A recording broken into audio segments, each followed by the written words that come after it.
Mon fils, aujourd'hui je veux te parler d'une force silencieuse, d'un trésor que peu de gens cultivent vraiment, mais qui change tout. Écoute bien, car ce rappel pourrait t'aider à tenir debout quand tout autour semble s'effondrer. La patience. Ce mot, on l'entend souvent, mais on oublie ce qu'il signifie vraiment. Ce n'est pas juste attendre, ce n'est pas subir. La patience, mon fils, c'est cette posture intérieure. Ce choix de rester digne quand la vie te secoue. Ce choix de ne pas te précipiter, de ne pas céder à la colère, de ne pas perdre espoir. La patience, ce n'est pas l'absence de douleur. C'est ta capacité à faire face à cette douleur, sans te perdre. Et tu te demandes peut-être pourquoi est-elle indispensable. La vie est faite d'épreuves, personne n'y échappe. Perte, injustice, maladie, solitude, échec. Tu peux être le plus pieux, le plus sincère, tu seras quand même éprouvé. Allah dit dans le Coran, « Et certes, nous vous éprouverons par un peu de peur, de faim, de diminution de biens, de personnes et de fruits.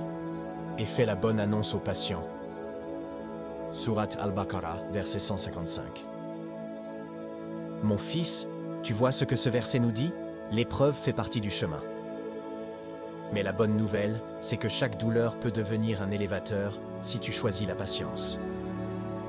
C'est pour cela que le prophète, paix et bénédiction sur lui, a dit « La patience est une lumière, parce qu'elle éclaire ton chemin dans l'obscurité. » La patience te rend plus fort, pas dans l'orgueil, mais dans le cœur.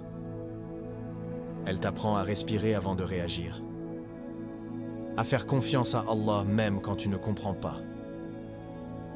Elle t'empêche de dire des paroles que tu regretteras, de prendre des décisions sous le coup de la colère ou du désespoir.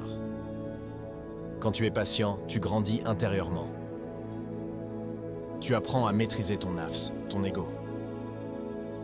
Tu apprends à lâcher prise sur ce que tu ne contrôles pas et à te concentrer sur ce que tu peux faire ici et maintenant. Et surtout, tu apprends à te tourner vers celui qui, lui, ne t'abandonne jamais. Mon fils, la patience ne s'improvise pas, elle se construit. Commence par les petites choses. Supporter un retard sans t'énerver. Ne pas répondre à la provocation. Accepter ce que tu ne peux pas changer sans sombrer dans la plainte.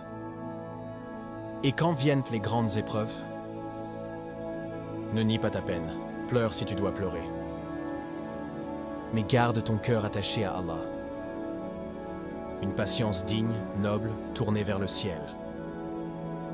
Fais des invocations, parle à Allah, raconte-lui ta douleur. Et rappelle-toi ceci, celui qui patiente, Allah est avec lui. Allah dit dans le Coran, « Allah est avec les patients » Sourate Al-Baqarah, verset 153. Tu sais, mon fils, parfois tu perdras quelque chose ou quelqu'un. Tu échoueras, tu seras trahi, tu auras mal. Et tu te demanderas, pourquoi moi? Pourquoi maintenant? Mais souviens-toi, ce que tu vis, ce n'est pas une punition, c'est une préparation. Allah te purifie, il te redirige, il t'élève. Ce que tu perds ici-bas, tu peux le retrouver 100 fois mieux dans l'au-delà. Et parfois même, ici-bas, mais au bon moment. Il y a des cadeaux d'Allah qui sont emballés dans la douleur. Et seuls ceux qui patientent découvrent ce qu'il y avait à l'intérieur. Mon fils, il y a une forme de patience qu'on oublie souvent. La patience avec les gens. Tu ne peux pas contrôler les réactions des autres. Certains seront injustes avec toi. D'autres t'aimeront un jour et t'ignoreront le lendemain. Parfois, même les gens que tu aides seront ingrats. Et parfois, ce sont ceux que tu aimes le plus qui te blesseront le plus. Mais n'oublie jamais, la patience, ce n'est pas seulement devant l'épreuve. C'est aussi dans la relation. Être patient avec les gens, c'est choisir la paix plutôt que l'ego. C'est se taire quand tu pourrais humilier. C'est répondre avec douceur alors que tu aurais 1000 raisons de t'emporter. Et parfois, c'est s'éloigner sans haine, quand rester détruirait ton cœur.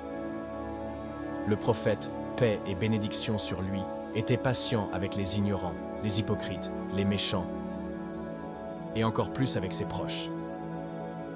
Toi aussi, cultive cette patience, pas par faiblesse, mais par hauteur d'âme. Et puis, il y a cette autre patience, la plus discrète, mais peut-être la plus difficile. La patience envers toi-même. Tu as des rêves, des principes, des objectifs, c'est bien. Mais parfois, tu tomberas.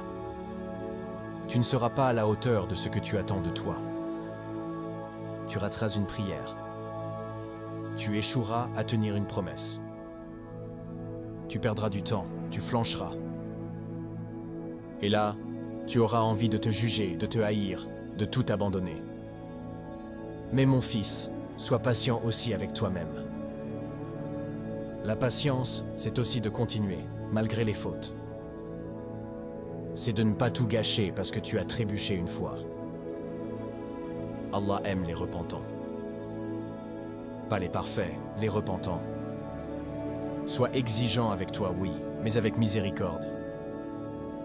Sois discipliné, mais pas cruel.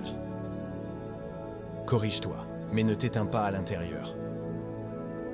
Le chemin vers Allah se fait pas à pas, avec des hauts, des bas et beaucoup de patience. Alors sois patient, mon fils.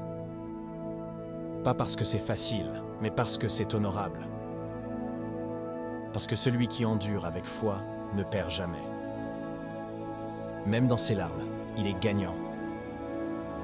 J'espère que ces paroles trouveront un écho dans ton cœur, mon fils. Prends soin de ton âme et souviens-toi, celui qui est patient est toujours récompensé.